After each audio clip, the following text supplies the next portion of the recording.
প্রথমবার দেশে নয় বিদেশের মাটিতে 22 গজে দৌড়বেন টলিউডের তারকারা।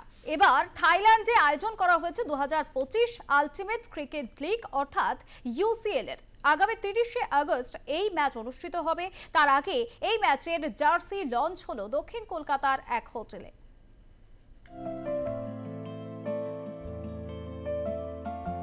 টিভির পর্দার প্রিয় তারকাকে ব্যাট হাতে 22 গজে দৌড়তে দেখা ভক্তের কাছে এক অন্য বিনোদন।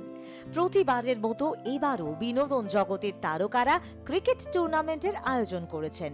বিটিসিএল এবার নাম বদলে ইউসিএল হয়েছে। 2025 আলটিমেট ক্রিকেট লিগ অর্থাৎ ইউসিএল 30শে আগস্ট একদিনের একটি ক্রিকেট টুর্নামেন্টের আয়োজন করেছে। তবে এবার প্রথমবার দেশের মাটিতে নয় বিদেশের মাটিতে এই খেলার আয়োজন করা হয়েছে। আগামী 30শে আগস্ট শনিবার থাইল্যান্ডের মাঠে টলিউডের তারকাদের ব্যাট ও বল হাতে 22 গজে দৌড়তে দেখবেন দর্শকরা। আলটিমেট ক্রিকেট লিগ হচ্ছে আমাদের ফার্স্ট টাইম কনসেপ্ট, যেটা কলকাতা টলিউডের 30 থেকে 35 জনকে একসাথে ইন্টারন্যাশনালি নিয়ে গিয়ে ক্রিকেট টুর্নামেন্ট অর্গানাইজ করা। এটা টলিউডে ফার্স্ট টাইম হচ্ছে, তো আগে কখনো হয়নি।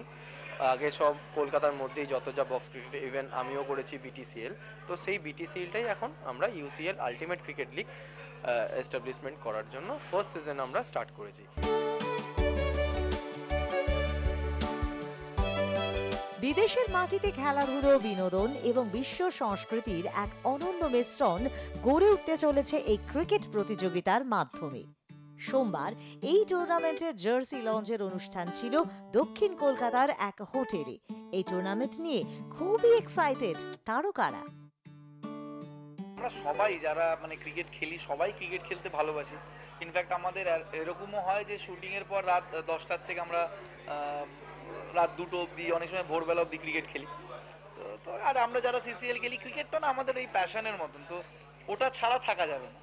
আর যখন এই একটা গ্রুপ হয়ে গেছে, সবাই খেলি, আনন্দ করি, মজার সাথে ঝগড়াও থাকে, তো খুবই মজার ব্যাপার। আর এবার আমরা বাইরে যাচ্ছি, তো খুবই এক্সাইটেড আমরা। আই থিঙ্ক আমরা যেটা এনজয় করি সব থেকে বেশি ক্রিকেট খেলা, সেটারই আজকে আমাদের বাইরে যাচ্ছি, আমরা ব্যাংকক যাচ্ছি, যেটা এখান থেকে এবার ইন্টারন্যাশনাল চলে গেছি আমরা। So it's always fun to play with friends, সেটার জন্যই যাচ্ছি। আর তার সাথে আবার বাইরে বিদেশ ট্রিপ, সো একসাথে I think it will be super fun. আমরা কেউই ক্রিকেটার হতে পারিনি অ্যাজ জীবনে, কিন্তু আমাদের সেই ইচ্ছাটা আছে এবং আনন্দটা আছে। তো আমাদের প্রিমিয়ার লঞ্চ হয়, পার্টি হয়, আমরা ওগুলো বোর হয়ে গেছি। আমার তাই নতুন কিছু করা দরকার ছিল, সেই জন্য আমরা এখন জার্সি লঞ্চ করছি, করে ওই দুধের স্বাদ ঘোলে মেটানো বলে এগুলো করেই নিজেদেরকে ফিল করাচ্ছি যে আমরাও একটু ক্রিকেটটা খেলছি, এই আর কি। কিন্তু ক্রিকেটটা আমরা সিরিয়াসলি মন দিয়ে খেলছি এবং পুষ্প আমাদের ভাই, ও আমাদের খুব ভালোবাসে। ওর জন্য আমরা অনেকগুলো টুর্নামেন্টে কলকাতায় খেলেছি এবং আমরা ওকে আবদার করে বলেছিলাম, সারাক্ষণ তো আমাদের কলকাতাতেই খেলিয়ে যাচ্ছিস, একটু বাইরে নিয়ে চল। ও যে এত সিরিয়াসলি, এত দায়িত্ব নিয়ে এটা করবে আমি ভাবিনি।